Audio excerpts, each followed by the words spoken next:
দিন hearing time নষ্ট করেছি। আমাদের একটি মেয়ের জীবন এত সস্তা নয় যে আমরা এতগুলো ফান্ডামেন্টাল কোয়েশ্চেন। আপনি চিন্তা করতে পারেন যে আপনার একটা বাড়িওয়ালা ভাড়াটের কেস হলে আপনার দুজন ইন্টারেস্টেড পার্টিকে সেখানে প্রেজেন্ট থাকার কথা।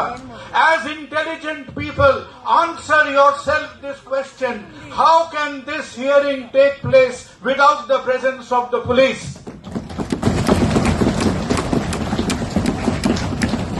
This is a theater of the absurd. এটা একটা গুলিয়ে দেওয়ার নাটক হচ্ছে। সুপ্রিম কোর্ট এতগুলো হিয়ারিং এর মধ্যে একবারও জিজ্ঞেস করলেন না about sanctity of the scene of crime. Supreme court একবারও প্রশ্ন করলো না যে who inform the patient relatives. Supreme court পুলিশের ওয়ার্কিং